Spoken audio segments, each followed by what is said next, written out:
கர்த்தருடைய பரிசுத்த நாமத்துக்கு மகிமை உண்டாவதாக. இந்த ஆராதனையின் ஆரம்பமாக தலை தாழ்த்தி நாம் ஜெபம் செய்வோம்.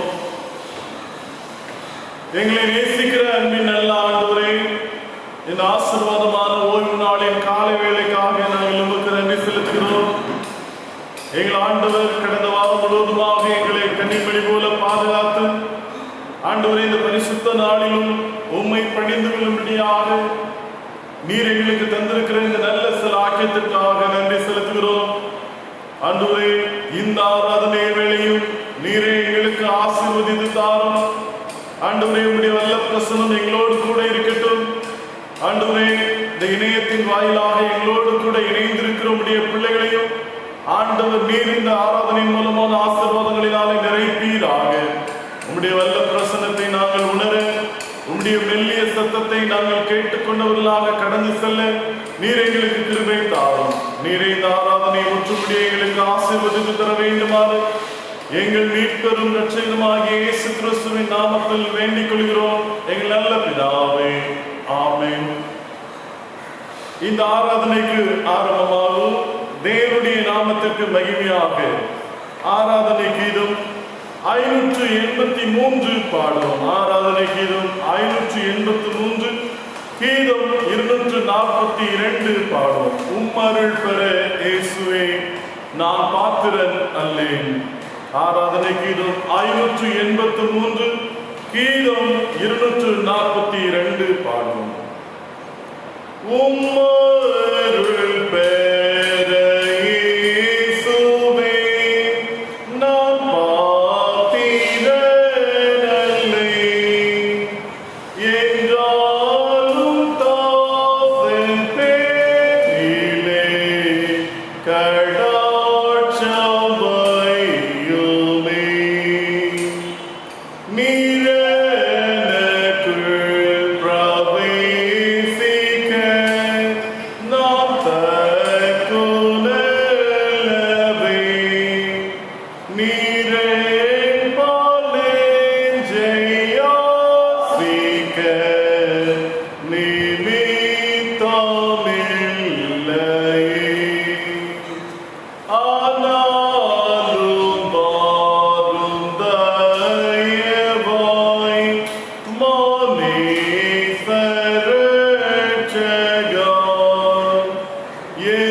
ஜெபம் செய்வோம். கர்த்தருடைய ஜெபத்தை நாம் சேர்ந்து சொல்லுவோம். பரமண்டலங்களில் இருக்கிற எங்கள் பிதாவே, உம்முடைய நாமம் பரிசுத்தப்படுவதாக, உம்முடைய ராஜ்யம்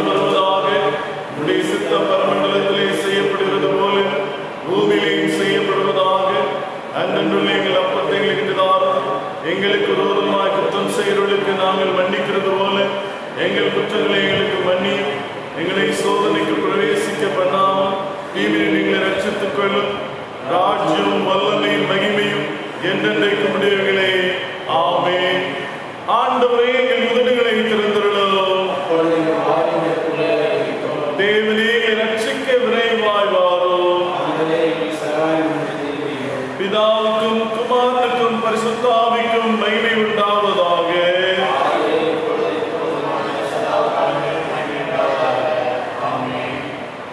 கர்த்தரை துதியுங்கள்.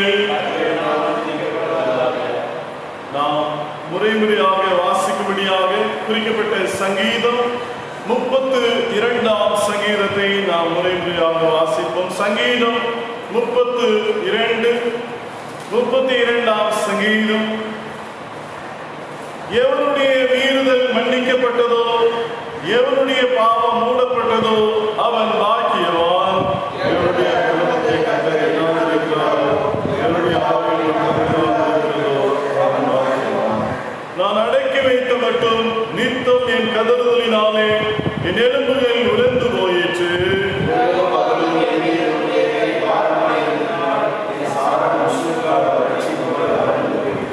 நான் என் அக்கிரமத்தை மறைக்காமல் என் பாவத்தை உமக்கு அறிவித்தேன். என் மீறுதல்களை கர்த்தருக்கு அறிக்கையிடுவேன் என்றேன். தேவரீர் என் பாவத்தின் தோஷத்தை மன்னித்தீர்.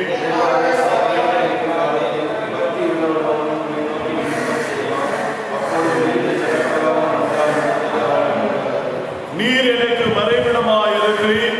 என்னை நீர் இக்கட்டுக்கு விலக்கி காத்து இரட்சணிய பாடல்கள் என்னை சூழ்ந்து கொள்ளும்படி செய்வீர்.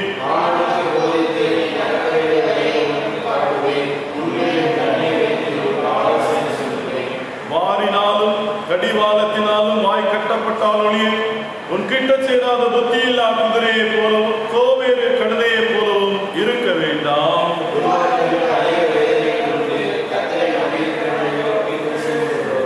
சேர்ந்து வாசிப்போம். நீதிமான்களே, கர்த்தருக்குள் மகிழ்ந்து களிகூருங்கள். செம்மையான இதயமுள்ளவர்களே, நீங்கள் எல்லாரும் ஆனந்த முழக்கமிடுங்கள். பிதாவுக்கும் குமாரனுக்கும் பரிசுத்த ஆவிக்கும் மகிமை உண்டாவதாக. ஆதியிலும் இப்பொழுதும் எப்பொழுதுமான சதாகாலங்களிலும் மகிமை உண்டாவதாக. ஆமென். அமர்வோம். இப்பொழுது திருமறை பாடம் வாசிக்க கேட்போம்.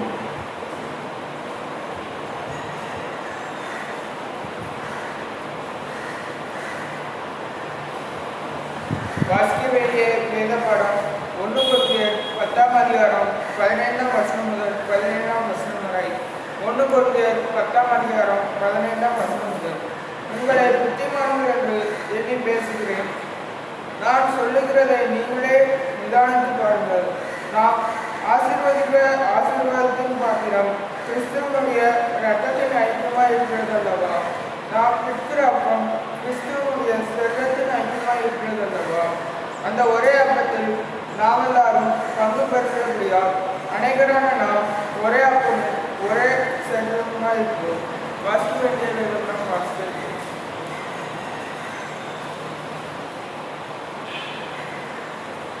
கர்த்தருடைய பரிசுத்த நாமத்துக்கு மகிமை உண்டாவதாக. இந்த வாரத்திலும் தங்களுடைய பிறந்த நாட்களை ஆசரிக்கிற திருச்சபையின் பிள்ளைகளுடைய பெயர்களை ஜெபத்திற்காக வாசிக்கிறேன். பிறந்த நாட்களை ஆசரிக்கிற திருச்சபையின் பிள்ளைகள் 26ஆம் தேதி புதன்கிழமை இந்திரா டாக்டர் ஆஃப் திருமதி எம் எழில்மதி. 27ஆம் தேதி Ameera Meval daughter of mister T Arputharaj. 28ஆம் தேதி வெள்ளிக்கிழமை K Gnanadurai son of mister G Koil Raj. இந்த வாரத்திலே தங்களுடைய திருமண நாட்களை ஆசரிக்கிற திருச்சபையின் பிள்ளைகள் 23ஆம் தேதி ஞாயிற்றுக்கிழமை இன்று திரு இன்பராஜ் திருமதி விஜயராணி தம்பதியினர். 24ஆம் தேதி திங்கட்கிழமை திரு ஆர் ஜெயம் திருமதி ஜே செல்வமணி தம்பதியினர், திரு கே சுந்தர் சிங், திருமதி எஸ் சந்திரா சுந்தர் சிங் தம்பதியினர், இவர்களுக்காக தலை தாழ்த்தி ஜெபம் செய்வோம். எங்களை நேசித்து வழிநடத்துகிற அன்பின் நல்ல ஆண்டவரே, ஆசீர்வாதமான இந்த வேலைக்காக நாங்கள் உமக்கு நன்றி செலுத்துகிறோம். இந்த வேளையிலும் ஆண்டவரே, பெயர் வாசிக்கப்பட்ட எங்களுடைய திருச்சபையின் பிள்ளைகளுக்காக நன்றி செலுத்துகிறோம். எங்கள் ஆண்டவர் கடந்த ஆண்டு முழுவதுமாக கண்ணின்மணி போல பாதுகாத்து ஒரு புதிய ஆண்டுக்குள்ளாக பிரவேசிக்க கிருபை செய்திருக்கிறேன், நன்றி செலுத்துகிறோம்.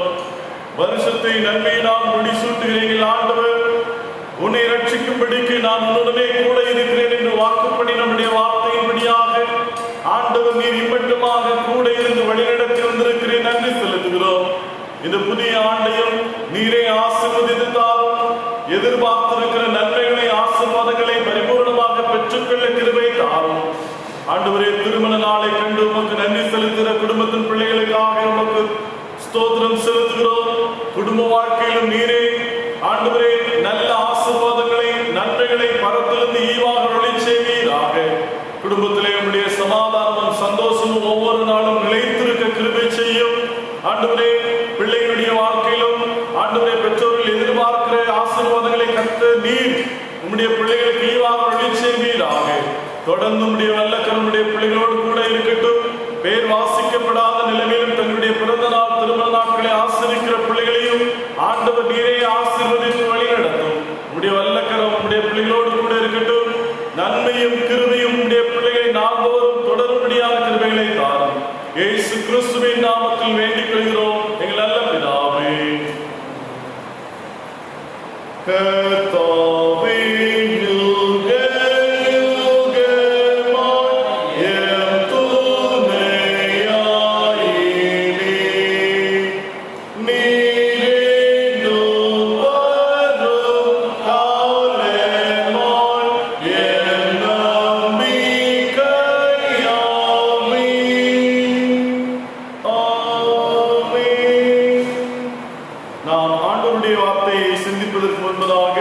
நாம் எழுந்திருந்து ஆராதனை கீழும் 593வது பாடலை பாடும். பிதாவே, எங்களை கல்வாரியில் நீ மீட்ட அன்பை நாங்கள் உணர்ந்தே என்ற பாடலை நாம் சேர்ந்து பாடும். ஆராதனை கீழும் 593, கீதம் 249. பிதாவே,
பரிசுத்தமுள்ள எங்கள் அன்பின் நல்ல ஆண்டவரே,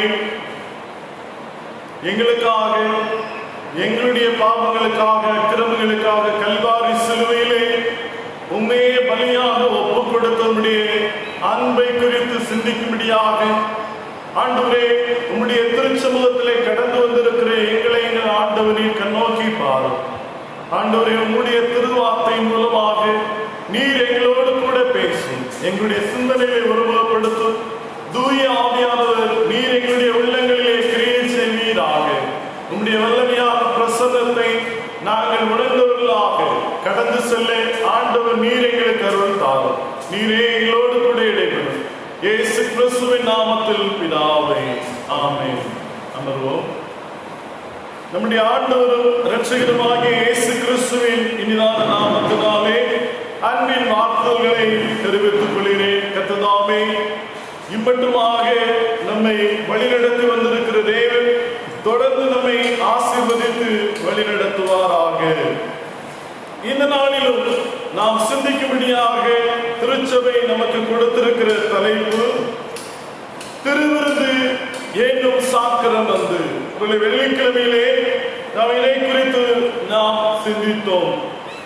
ஆதாரமாக தரப்பட்டிருக்கிற திருமறை வாக்கியம் பரிசுத்த மார்க்கு எழுதின சுவிசேஷம் 14ஆம் அதிகாரம் 22ஆம் வசனம். மார்க்கு 14ஆம் அதிகாரம் 22ஆம் வசனம். அவர்கள் போஜனம் பண்ணுகையில் இயேசு அப்பத்தை எடுத்து ஆசீர்வதித்து, நீங்கள் வாங்கி புசியுங்கள், இது என்னுடைய சரீரமாக இருக்கிறது என்று சொல்லி அங்கே நாம் வாசிக்கிறோம். அவருடைய திருமறையிலே நாம் வாசிப்போமேயானால் மார்க்கு 14:22 இப்படி சொல்லுகிறது.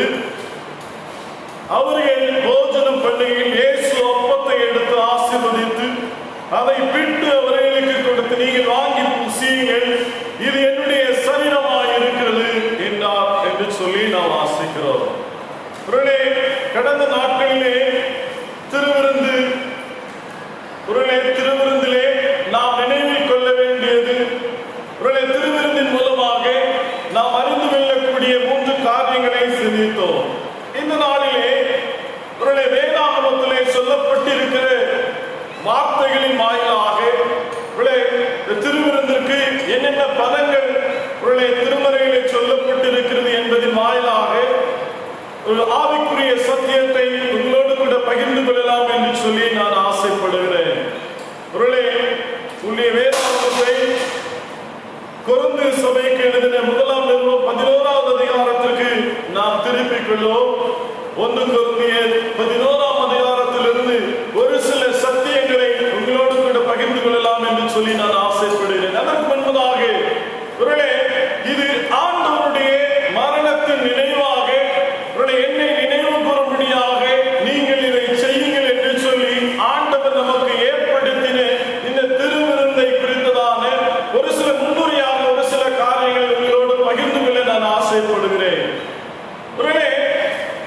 நாம் ஆண்டவருடைய பாடு மரணங்களை ஒவ்வொரு வேளையிலும் நாம் நினைவு கூறுகின்றவர்களாக இருக்கிறோமா? அநேக நேரங்களிலே நாம் ஆண்டவர் செய்த நன்மைகளை நாம் மறந்து விடுகிறவர்களாக இருக்கிறோம். ஆண்டவர் நம்முடைய வாழ்க்கையிலே எத்தனையோ நன்மைகளை செய்து வருகிறார், அதை நாம் நினைப்பது கிடையாது. வேதம் சொல்கிறது, நாம் இன்றைக்கு நிற்பதும் நிர்மூலமாக இருப்பதும் ஆண்டவருடைய கிருபை. நாம் இன்னைக்கு ஜீவனோடு இருப்பது ஆண்டவர் நமக்கு தந்திருக்கிற ஆசீர்வாதம். அதை நாம் எப்பொழுது உணர்கிறோம்? நாம் மரணப்படுக்கையிலே மருத்துவமனையிலே இருக்கும் போது மாத்திரமே அதை நாம் உணர்கின்றவர்களாக இருக்கிறோம். நன்றாக இருக்கும் போது அதை குறித்து நாம் பெரிதுபடுத்துவது கிடையாது. சாதாரணமா நம்ம ஒருவருக்கு நன்மை செய்யும் போது அதை அவன் மறந்து போனா நம்ம எந்த அளவுக்கு நாம் அவன் மேலே நம்ம கோபப்படுவது உண்டு இல்ல? அவனுக்கு செஞ்சதுக்கு நான் செய்யாம இருந்திருக்கலாம் அப்படின்னு சொல்லி ஏதாவது உதவி செய்தா இல்லையில நன்மை செய்யும் போது நாம் பிரதிபலனாக அவன் எனக்கு என்ன செய்வான் என்று சொல்லி நாம் எதிர்பார்க்கிறோம். ஆனால் ஆண்டவர் நம்மிடத்தில் எப்படி எதிர்பார்ப்பது இல்லை. எனக்கு திருவிருந்தி என்பது ஆண்டவருடைய பாடு மரணங்களை நினைவு கூறுகிற ஒரு நிகழ்வாக இருக்கிறது. என்னுடைய பாவங்களுக்காக என்னுடைய ஆண்டவர் கல்வாரி சிலுவையிலே எனக்காக தன்னுடைய ஜீவனை கொடுத்தார், தன்னுடைய இரத்தத்தை சிந்தினார் என்பதை நாம் நினைவு கொள்ள வேண்டிய ஒன்று. சரி, திருவிருந்து என்கிற இந்த பதத்தை 4 விதமான பெயர்களிலே புதிய ஏற்பாட்டிலே சொல்ல நாம் பார்க்கிறோம். அந்த 4 பதங்களின் வாயிலாக எளிமையான ஒரு சத்தியத்தை உங்கள் மத்தியிலே நான் வைக்க விரும்புகிறேன். முதலாவதாக 1 கொரிந்தியர் 11ஆம் அதிகாரம் 21வது வசனம் இப்படி சொல்லுகிறது. 1 கொரிந்தியர் 11ஆம் அதிகாரம் 21வது வசனத்திலே இப்படி வாசிக்கிறோம். இப்படி செய்கிறது கர்த்தருடைய ராபோஜனம் பண்ணுதல் அல்லவே என்று சொல்லி. முதலாவது இது கர்த்தருடைய ராபோஜனம் என்று சொல்லி மத்தேயு 26ஆம் அதிகாரம் 20ஆம் வசனம் முதல் அங்கே நாம் வாசிக்கிறோம். சாயங்காலம் ஆனபோது 12 கூட அவர் பந்தி இருக்கிறார் என்று சொல்லி வாசிக்கிறோம். பந்தி இருந்தார். அங்கே பஸ்காவை ஆசரிக்கும்படியாக ஆண்டவர் தன்னுடைய சீஷர்களோடு பந்தி இருந்த நிகழ்வு. ஆண்டவர் மரணத்திற்குள்ளாக கடந்து செல்வதற்கு முன்பதாக தம்முடைய சீஷர்களோடு அங்கே மேல் வீட்டறையிலே பந்தி இருந்த நிகழ்வை நாம் இன்னைக்கும் நினைவு கூறுகிறோம். கர்த்தருடைய ராபோஜனம் என்று சொல்லி ஆண்டவர் தம்முடைய சீஷர்களோடு அங்கே இருக்கிற வேளையிலே தம்முடைய மரணத்தை குறித்து முன்னறிவிக்கின்றார். எளிமையான முறையிலே அங்கே இருக்கிற அப்பத்தை பிற்பதின் மூலமாக, திராட்சை ரசத்தின் மூலமாக தான் எப்படியாக பாடுபட்டு மரிக்கப் போகிறேன் என்பதை ஒவ்வொரு முறையும் சீஷர்கள் அப்பம் பிற்கும் போது நினைவு கூறும்படியாக ஆண்டவர் தன்னுடைய சீஷர்களுக்கு எளிமையான முறையிலே கற்றுத் தருகிறதை நாம் பார்க்கிறோம். எனக்கு ஒவ்வொரு முறையும் நாம் கர்த்தருடைய பந்தியிலே நாம் கலந்து கொள்ளும் போது நம்முடைய ஆண்டவர் நம்மோடு கூட இருக்கிறார் என்பதை நாம் விசுவாசிக்கின்றவர்களாக இருக்கிறோம். ஆகவேதான் அந்த விசுவாசத்தோடு நம் ஆண்டவருடைய சரீரத்தையும் ரத்தத்தையும் பெற்றுக் கொள்கிறோம் என்கிற நம்பிக்கையோடு கூட கர்த்தருடைய பந்தியிலே நாம் கடந்து வருகிறவர்களாக இருக்கிறோம்.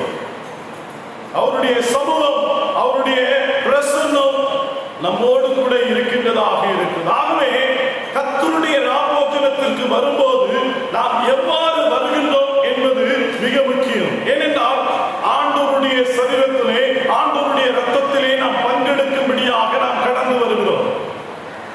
சாதாரணமா ஒரு திருமண வைபவத்திற்கு இல்லைன்னா சாதாரணமா ஏதாவது வீட்டு விசேஷங்களுக்கு செல்லும் போது நாம் எந்த அளவுக்கு நம்மை ஆயத்தப்படுத்திக் கொள்ளுகின்றோமோ அதே போல கர்த்தருடைய ராபோஜனத்திலே பங்கெடுக்க வருகின்ற நாம் எப்படிப்பட்ட ஆயத்தத்தோடு நாம் கலந்து கொள்ள வருகின்றோம்.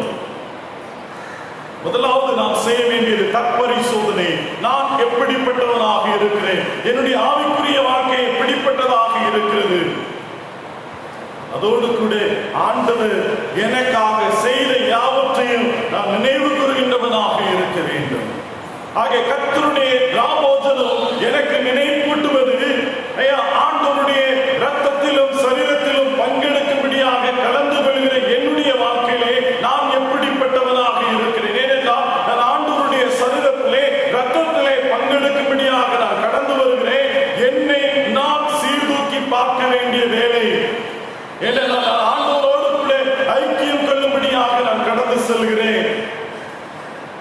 ஆகவே எனக்கு அருமையானவர்களே, ஆண்டவர் செய்தவற்றை நாம் ஒவ்வொரு நாளும் நினைவு கூறும்படியாக திருமறை நமக்கு அறைகூவல் தருகின்றது. இரண்டாவதாக 1 கொரிந்தியர் 10:21 1 கொரிந்தியர் 10:21 இப்படியாக வாசிக்கிறோம், நீங்கள் கர்த்தருடைய பாத்திரத்திலும் பேய்களுடைய பாத்திரத்திலும் பானம் பண்ணக்கூடாது. நீங்கள் கர்த்தருடைய போஜன பந்திக்கும் பேய்களுடைய போஜன பந்திக்கும் பங்குள்ளவர்களாய் இருக்கக்கூடாது என்று சொல்லி பவுல் அப்போஸ்தலன் இப்படியாக எழுதுகிறார். 2 விதமான பந்தி, ஒன்று கர்த்தருடைய பந்தி, இன்னொன்று பேய்களுடைய பந்தி. கர்த்தருடைய பாத்திரத்திலும் பேய்களுடைய பாத்திரத்திலும் இன்றைக்கு நாம் பங்கெடுக்கின்றவர்களாக இருக்கிறோமா? நம்முடைய ஆவிக்குரிய வாழ்க்கையை சோதித்து பார்க்கும்படியாக இது நம்மை அழைக்கின்றதாக இருக்கிறது. இன்னும் தெளிவாக சொல்ல வேண்டுமானால், 2 எஜமான்களுக்கு ஊழியம் செய்வது என்பது கூடாத காரியம்.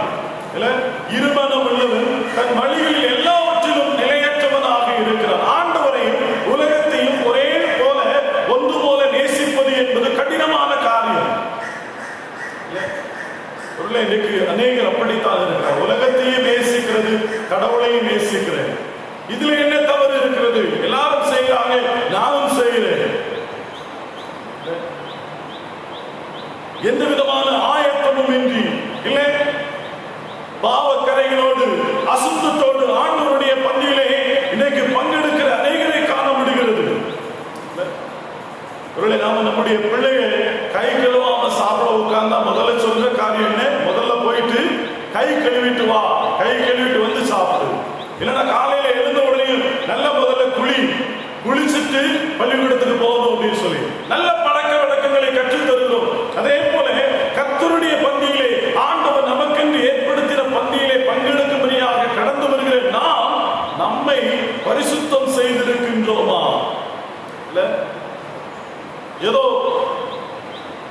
நம்ம மனம் போன போக்கிலே வந்து வாரத்திலே முதல் ஓய்வு நாளில், 2வது ஓய்வு நாள், 1ஆம் தேதிகளிலே திருவிருந்து குருவானவர் வருவார், நம்ம போய் பங்கு பெறலாம் அப்படிங்கிறது அல்ல. இன்னைக்கு நான் என்னுடைய ஆவிக்குரிய வாழ்க்கையிலே நான் திருவிருந்துக்கு பாத்திரனாக இருக்கிறேனா என்பதை நாம் சோதித்து பார்க்க நாம் அழைக்கப்படுகிறோம். எனக்கு அருமையானவர்களே, ஆகவேதான் கொரிந்தியருக்கு எழுதும்போது 1 கொரிந்தியர் 11:27 பவுல் அப்போஸ்தலன் சொல்லுவார், இப்படி இருக்க எவன் அபாத்திரமாய் கர்த்தருடைய அப்பத்தை புசித்து அவருடைய பாத்திரத்தில் பானம் பண்ணுகிறானோ அவன் கர்த்தருடைய சரீரத்தை குறித்தும் ரத்தத்தை குறித்தும் குற்றமுள்ளவனாய் இருப்பான் என்று சொல்லி பவுல் அப்போஸ்தலன் எழுதுவார். அபாத்திரமாக நாம் பங்கெடுப்போமே ஆனால் நாம் குற்றமுள்ளவர்களாக இருப்போம் என்று சொல்லி எழுதுகிறார். இன்னைக்கு ஆண்டவருடைய சமூகத்திலே கடந்து வருகிற நம்முடைய வாழ்க்கையிலே நாம் எப்படிப்பட்டவர்களாக இருக்கிறோம்? இன்றைக்கும் என்னுடைய உள்ளத்திலே உலகத்திற்கும் ஆண்டவருக்கும் இடம் கொடுக்கின்ற நிலை இருக்கின்றதா? அதைத்தான் இங்கே பவுல் அப்போஸ்தலன் எழுதுகிறார். கர்த்தருடைய பந்திக்கும் பேய்களுடைய பந்திக்கும் என்று சொல்லி நம்முடைய வாழ்வு எப்படிப்பட்டதாக இருக்கிறது? நாம் ஆண்டவருடைய பரிசுத்த ரத்தத்தினாலே கழுவப்பட்ட பரிசுத்தமாக்கப்பட்ட அனுபவம் உடையவர்களாக இருக்கின்றோமா? சில திருவிருந்தின் அதாவது மகத்துவத்தை, அதாவது திருவிருந்தினுடைய உண்மையை இன்னைக்கு உணர்ந்து கொள்வதில்லை. கேட்டாச்சுன்னா சொல்லுவாங்க, யாரெல்லாம் திருவிருந்துல பங்கெடுக்க கூடாது அப்படின்னு சொல்லி சொன்னா, கிறிஸ்தவர் எல்லாத்தவரையும் பங்கெடுக்க கூடாது, சின்ன பிள்ளைங்க பங்கெடுக்க கூடாது, மற்றபடி எல்லாரும் எடுத்துக்கிடலாம். முன்னால் ஒரு 5-6 வருடங்களுக்கு முன்பதாக இந்த அப்பம் பெட்குதல் ஆராதனை பகுதி ஆரம்பிப்பதற்கு முன்பதாக குருவானவர் இப்படியாக சொல்லுவார், திருவிருந்துக்கு ஆயத்தமாக வந்திருக்கிறவர்கள் மாத்திரம் நீங்க இருக்கலாம், ஆயத்தம் இல்லாதவர்கள் இந்த வேலையிலே நீங்கள் கடந்து செல்லலாம் அப்படின்னு சொல்லிட்டு இப்பொழுது அந்த மாதிரி எந்த அறிவிப்பும் கொடுப்பது கிடையாது. ஆயத்தம் இல்லாதவர்கள், திருவிருந்திலே பங்கெடுக்காதவர்கள், சிறு பிள்ளைகள் அந்த வேளையிலே அவர்கள் எழுந்து சென்று விடுவார்கள். ஆனா இன்னைக்கு அப்படி அல்ல. ஆகவே இன்னைக்கு திருவிருந்தை குறித்து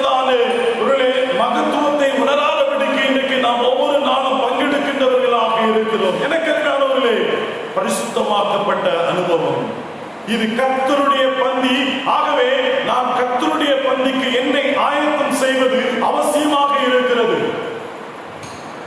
ஒருவேளை நம்முடைய ஊருக்கு ஒரு கலெக்டர் வாராரோ, இல்லைன்னா ஒரு மினிஸ்டர் வாராரோ, சாதாரணமான ஒரு எம்எல்ஏ வாராருன்னா கூட ஒருவேளை சாலைகள் சுத்தம் செய்யப்படுகிறது, தெருக்கள் சுத்தம் செய்யப்படுகிறது, ஒருவேளை எல்லாம் நேர்த்தியாக்கப்படுகிறது. அதே நேரத்திலே நான் கர்த்தருடைய பந்தியிலே பங்கெடுக்க செல்கிறேன் என்று போது எனக்குள்ளாக ஒரு பயபக்தி இல்லை, எனக்குள்ளாக ஒரு பரிசுத்தமாக்கப்பட்ட அனுபவம் இல்லை.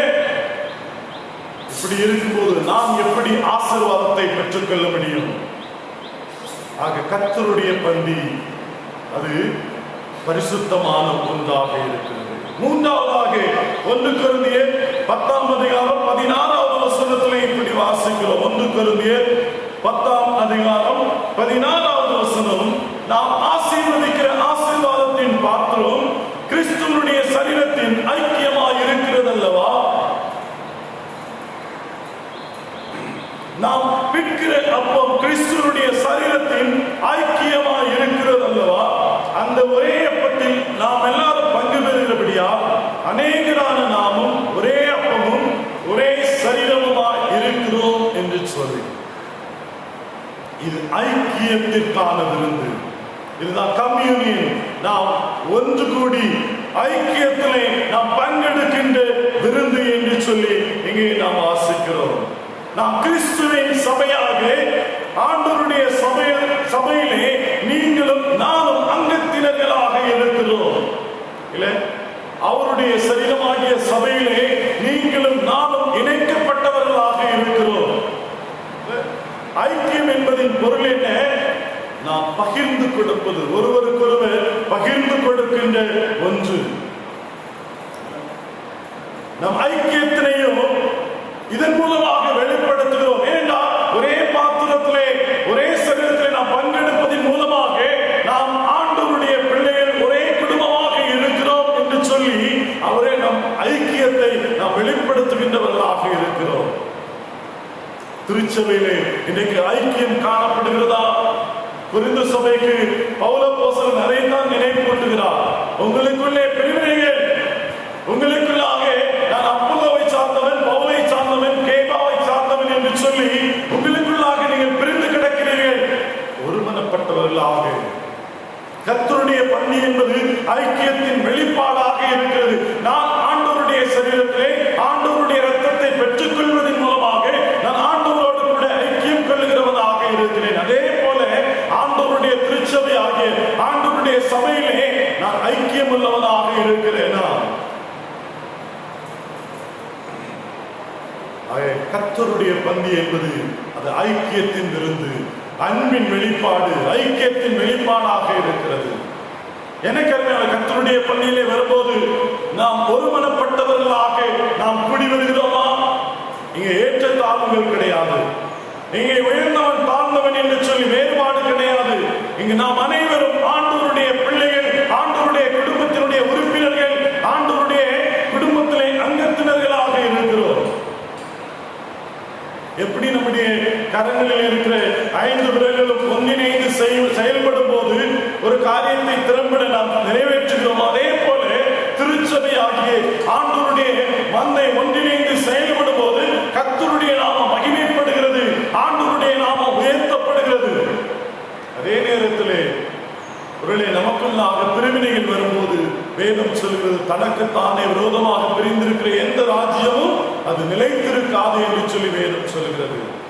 ஆக திருவிருந்து என்பது ஐக்கியத்தின் விருந்து, ஐக்கியத்தின் வெளிப்பாடாக இருக்கிறது. 4வதாக ஒரு காரியத்தை சொல்லி நான் நிறைவு செய்கிறேன். அப்போஸ்தலர் 2ஆம் அதிகாரம் 42வது வசனத்திலே நாம் இப்படியாக வாசிக்கிறோம். அப்போஸ்தலர் 2ஆம் அதிகாரம் 42வது வசனம், அவர்கள் அப்போஸ்தலருடைய உபதேசத்திலும் அந்யோன்யத்திலும் அப்பம் பெற்றுதலிலும் ஜெபம் பண்ணுதலிலும் உறுதியாய் தரித்திருந்தார்கள் என்று சொல்லி, 4வதாக அப்பம் பிற்குதல் என்று சொல்லி, ஒருவேளை ஆதி திருச்சபையிலே காணப்பட்ட ஒரு முக்கியமான ஒரு நிகழ்வு வேதம் தெளிவாக சொல்கிறது.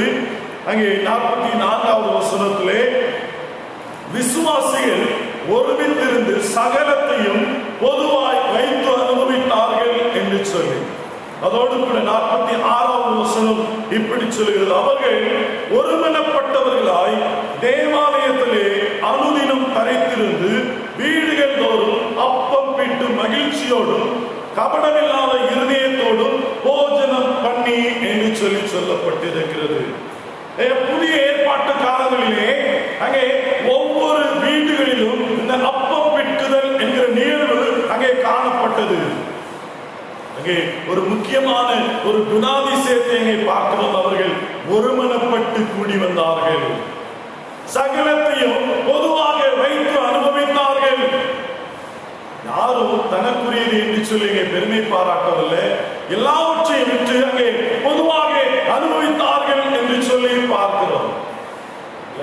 ஒருவர் பேரிலே ஒருவர் அன்புள்ளவர்களாக, ஒருவர் பேரிலே ஒருவர் கரிசனை உள்ளவர்களாக, பகிர்ந்து கொடுக்கிறவர்களாக, ஆண்டவருடைய அன்பை வெளிப்படுத்துகிற திருச்சபையாக ஆதி திருச்சபை காணப்பட்டது. ஆகவே நாம் வேதம் சொல்லுகிறது அங்கே 43வது வசனத்தினாலே, தேவனை துதித்து ஜனங்கள் எல்லாரிடத்திலும் தயவு பெற்றிருந்தார்கள், ரட்சிக்கப்படுகிறவர்களை கர்த்தர் அனுதினமும் சபையிலே சேர்த்து கொண்டு வந்தார் என்று சொல்லி வாசிக்கிறோம். ரட்சிக்கப்படுகிறவர்கள் அனுதினமும் அங்கே சபையிலே சேர்க்கப்பட்டார்கள்.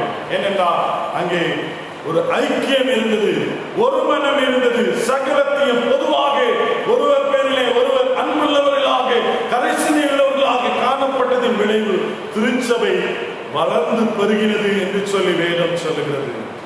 ஆகவே எனக்கு ஆகவேதான் நாம் கர்த்தருடைய நாளிலே, நாம் கர்த்தருடைய சமூகத்திலே வரும்போது நாம் அப்பம் பெற்கிற வைபவத்தை நாம் ஆசிரிக்கிறோம். கர்த்தருடைய அன்பை நாம் உணர்கிறவர்களாக, கர்த்தருடைய அன்பை வெளிப்படுத்த வேண்டும் என்பதற்காக நாம் அப்பம் பெற்குதலிலே, ஆண்டவருடைய சரீரத்திலே நாம் பங்கெடுக்கின்றவர்களாக இருக்கிறோம்.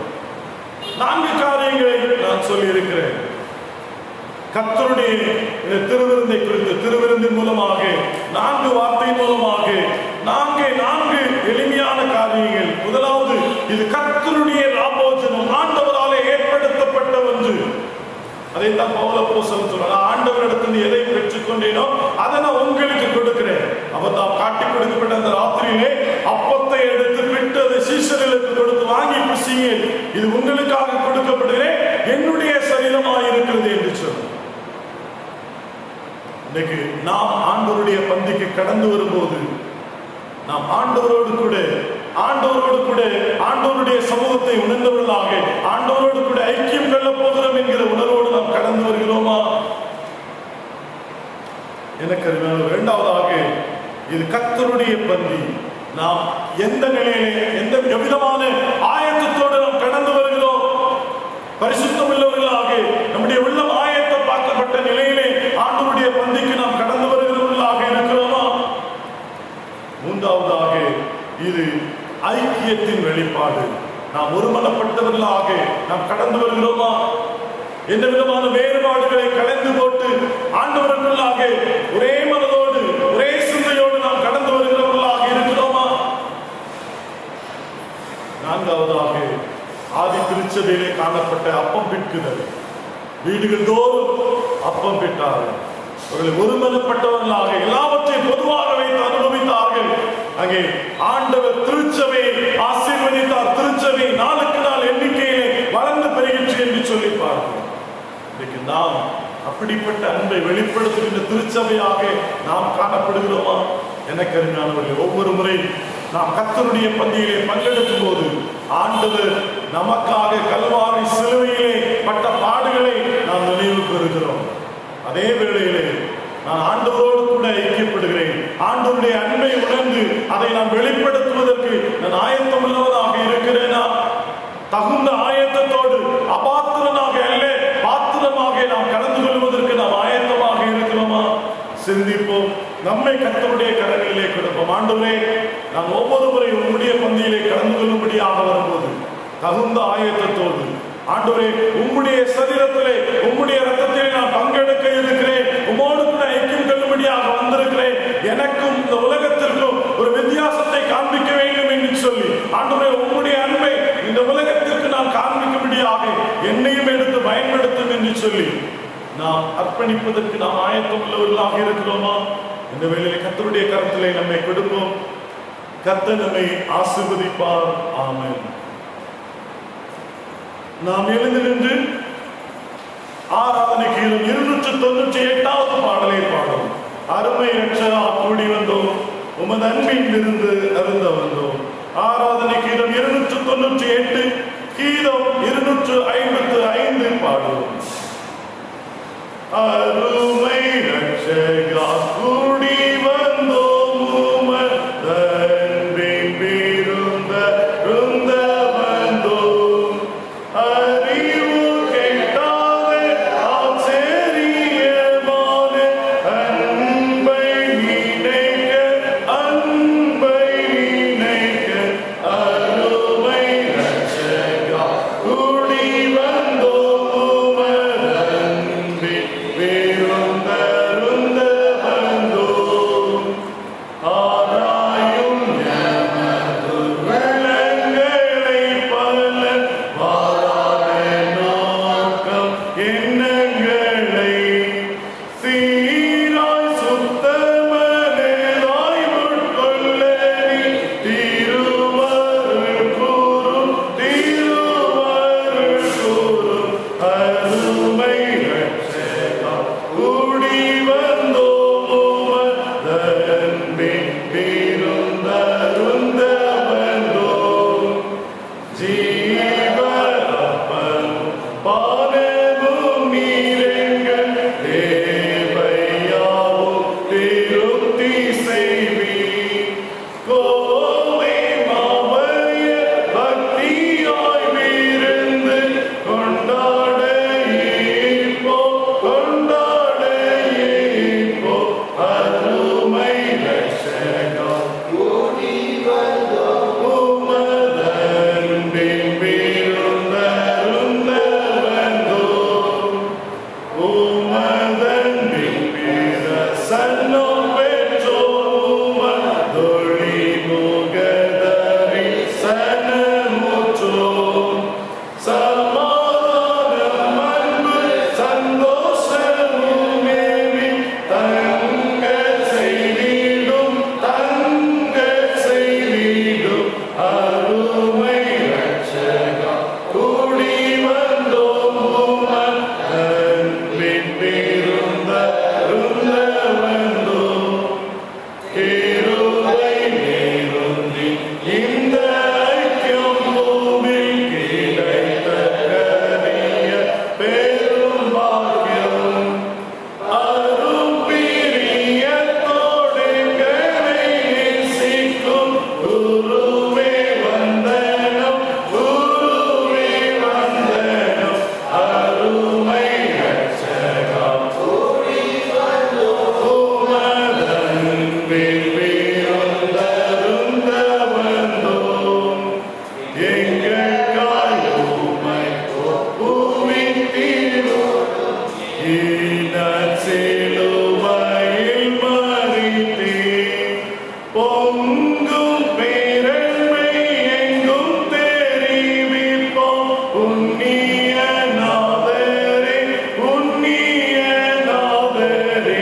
அருமை ரட்சகா கூடி வந்தோம், உமது அன்பின் விருந்து அருந்த வந்தோம். பரந்திக்க சமா நீரே சுவையமை சொந்தமாய் வர வளைத்தீரே. உந்தன் கிருபை வல்லமை பெற்றுமன் ஊழியம் செய்ய, ஊழியம் செய்ய. அருமை ரட்சகா கூடி வந்தோம், உமது அன்பின் விருந்து அருந்த வந்தோம். ஜெபம் செய்வோம். எங்களை நேசிக்கிற நல்ல ஆண்டவரே, இந்த நல்ல ஆராதனை வேலைக்காக மீண்டுமாக உமக்கு நாங்கள் நன்றி செலுத்துகிறோம். ஆண்டவரே, நீர் எங்களுக்காக ஏற்படுத்தின ஆண்டவரே ராபோஜனம் என்கிற கர்த்தருடைய பந்திக்காக நாங்கள் உமக்கு நன்றி செலுத்துகிறோம். ஆண்டவரே, ஒவ்வொரு முறை வருகின்ற போது நாங்களும் எங்களை தகுந்த விதமாக எங்கள் ஆண்டவர் எதிர்பார்க்கும் வண்ணமாக ஆயத்தம் செய்து கொள்ள ஆண்டவரே, நாங்கள் உம்முடைய சரீரத்தில் அவயவங்களாக இருக்கிறோம் என்கிற உணர்வோடு ஐக்கியம் உள்ளவர்களாக ஆண்டவரே, உம்முடைய சரீரத்தையும் ரத்தத்தையும் பெற்றுக்கொண்ட நாங்கள் உம்மோடு கூட ஐக்கியப்பட்டவர்களாக கடந்து சென்று இந்த உலகத்திற்கு உம்முடைய அன்பை வெளிப்படுத்துகிறவர்களாக காணப்பட ஆண்டவர் நீர் எங்களுக்கு அருள்தார். ஆண்டவரே, நீர் எங்களை நாட்டியிருக்கிற இடங்களிலே உம்முடைய நாமத்திற்கு மகிமையாக நாங்கள் எழும்பி பிரகாசிக்க உம்முடைய அன்பை வெளிப்படுத்துகிறவர்களாக அநேகரை உம்மண்டைக்கு வழிநடத்துகிறவர்களாக நாங்கள் காணப்பட ஆண்டவர் நீர் எங்களுக்கு அருள்தார். இந்த வேளையிலும் ஆண்டவரே, ஆராதனையை பங்கெடுத்திருக்கிற ஒவ்வொருடைய பிள்ளைகளையும் ஆண்டவர் நீர் மேலாக ஆசீர்வதியும். இணையத்தின் வாயிலாக எங்களோடு கூட இணைந்திருக்கிற உம்முடைய பிள்ளைகளை ஆண்டவர் நீர் ஆசீர்வதியும். ஆண்டவரே, உம்முடைய பிள்ளைகளுக்கு உலகத்தாருக்கும் ஒரு வித்தியாசத்தை காண்பிக்கிறீர்கள். ஆண்டவர் உம்முடைய பிள்ளைகளை தொடர்ந்து ஆசீர்வதித்து வழிநடத்துவீராக. ஆண்டவரே, உம்முடைய ரத்தத்தையும் சரீரத்தையும் பெற்றுக்கொள்கிற நாங்கள் ஆண்டவரே, இந்த உலகத்திலே உம்முடைய நாமத்திற்கு மகிமையாக உம்முடைய நிறைவான ஆசீர்வாதத்தை பெற்றுக்கொண்டவர்களாக காணப்படுவதற்கு ஆண்டவர் நீர் எங்களுக்கு கிருபை தாரும். ஆண்டவரே, திருச்சபைக்காக திருச்சபையின் ஒவ்வொரு குடும்பங்களுக்காக உமக்கு நாங்கள் நன்றி செலுத்துகிறோம். ஆண்டவரே, படிக்கிற பிள்ளைகளை கத்தனை ஆசீர்வதியும். ஆண்டவரே, இந்த நாட்களிலே வீடுகளிலே இருந்து ஆன்லைனில் எங்களுடைய பிள்ளைகள் கற்றுக்கொள்கிற பாடங்களை உங்களுடைய பிள்ளைகளுக்கு கத்தனை ஆசீர்வதித்து தாரும். ஆண்டவரே, நல்ல முறையிலே புரிந்து படிப்பதற்கு நல்ல ஞானத்தை தாரும், ஞாபக சக்தியை தாரும். தேவையோடு இருக்கிற பிள்ளைகளுக்கு ஆண்டவரே தேவைகளை சந்தி. ஆண்டவரை படித்து முடித்து வேலைக்காக காத்திருக்கிற பிள்ளைகளுக்கு நல்ல வேலை வாய்ப்புகளை கத்தனை அருளி செய்வீராக. ஆண்டவரே, நல்ல வரன்களுக்காக காத்திருக்கிற பிள்ளைகளுடைய வாழ்க்கையிலே ஏற்ற நாட்களிலே கர்த்தர் நீர் நல்ல வரன்களை தந்து பிள்ளைகளுக்கு குடும்ப வாழ்க்கையை ஏற்படுத்தி தருவீராக. ஆண்டவரே, எங்களுடைய திருச்சபை பிள்ளைகள் செய்கிற தொழில்கள், ஆண்டவரே வியாபாரங்கள், ஆண்டவரே உற்பல பணிகள், ஆண்டவரே இன்னுமாக விவசாயங்கள், ஆண்டவரை வைத்திருக்கிற கல்வி ஸ்தாபனங்கள் எல்லாவற்றிலும் உடைய நிறைவான ஆசீர்வாதம் இருக்கட்டும். குறைகளை மாற்றும் கர்த்தருக்குள்ளாக ஆண்டவரை உடைய பிள்ளைகள் உடைய நிறைவான ஆசீர்வாதத்தை பெற்று அனுபவிப்பதற்கு ஆண்டவர் நீர் கிருபை செய்கிறார். ஆண்டவரே, பலவீனத்தோடு இருக்கிற பிள்ளைகளுக்கு நல்ல பலத்தை சுகத்தை தாரும். ஆண்டவரே, தேவையோடு இருக்கிற பிள்ளைகளுடைய தேவைகளை கர்த்தர் நீர் சந்தி. இந்த வாரம் முழுவதுமாக உடைய வல்ல பிரசனம் எங்களோடு கூட இருக்கட்டும். ஆண்டவரே, இன்னுமாக ஆலயத்தினுடைய நிறைவு கட்டுமான பணிகளை கர்த்தர் ஆசீர்வதியும். தேவைகளை கர்த்தர் சந்தி. பணிகளை நிறைவேற்றுகிற பிள்ளைகளோடு கூட உடைய வல்ல கரம் இருக்கட்டும். எங்களையும் தாழ்த்தி அர்ப்பணித்து செபிக்கிறோம். அந்த வாரம் முழுவதுமாக நீரே எங்களோடு கூட வாரும். உடைய சமூகம் எங்களுக்கு முன்பதாக கடந்து செல்லட்டும். எங்களை தாழ்த்தி அர்ப்பணித்து செபிக்கிறோம். ஆசீர்வதி இயேசு கிறிஸ்துவின் நாமத்தில் வேண்டிக் கொள்கிறோம் எங்கள் நல்ல பிதாவே. நம்முடைய கர்த்தராகிய இயேசு கிறிஸ்துவின் கிருபையும் பிதாவாகிய தேவனுடைய அன்பும் பரிசுத்த ஆவியானவருடைய ஐக்கியமும் சமாதானமும் ஆசீர்வாதமும் நம் அனைவரோடு கூட எப்போதைக்கும் இருப்பதாக. தூய பலி சேர்ந்த கைகள் சேவை செய்ய காத்திடும். தூய தோனி கேட்ட செவி தேகோர கேளாமலும் தூய சலம் சென்ற கால்கள் ஒளியில் நடக்கவும் தூய ஆவி பெற்ற எம்மில் நவஜீவன் பொங்கவும். ஆமென். கர்த்தர் உங்களோடு இருப்பாராக. தெய்வ சமாதானம்